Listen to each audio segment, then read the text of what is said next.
Depuis 2015, on constate une hausse de prescriptions de psychostimulants et de diagnostics chez les jeunes au Québec.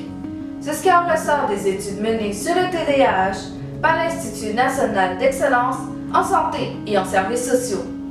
Depuis les dernières années, les médecins et les pédiatres s'inquiètent de cette situation. Au Québec, la prévalence de prescription de psychostimulants est considérablement plus élevée que dans le reste du Canada. D'après une étude menée par l'Institut national d'excellence en santé et en services sociaux, la prévalence de l'usage des 10 médicaments spécifiques au TDAH était de 3,26% chez les Canadiens de 0 à 25 ans. Au Québec, cette prévalence est de 6,44%, soit une différence de 3,18%.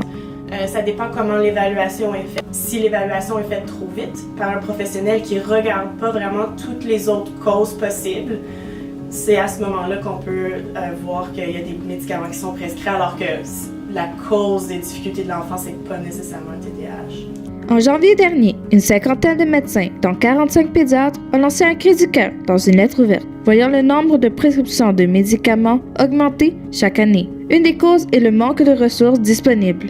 Aux yeux de certains médecins, on a le diagnostic facile au Québec.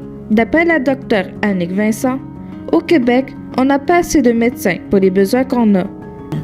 Un des grands problèmes en ce moment, c'est le manque de ressources, que ce soit dans les écoles ou dans différents milieux, CLSC, hôpitaux.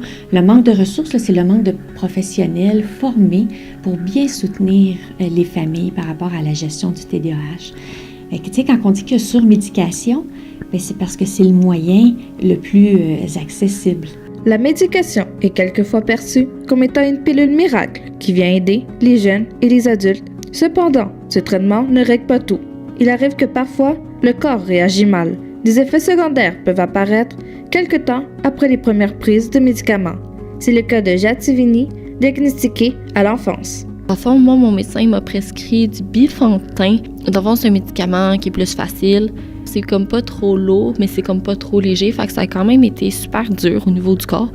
Beaucoup d'anxiété par rapport à ça, beaucoup de perte d'appétit. C'était n'importe quoi. J'avais des tics nerveux.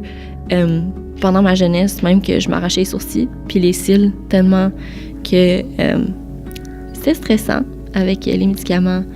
J'avais même de la difficulté à me concentrer. Cette situation alarmante concernant la hausse de prescription de psychostimulants et du diagnostic du TDAH ne cessera pas de croître tant qu'on ne prend pas action.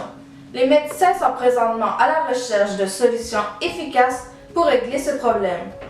Jennifer, au courant.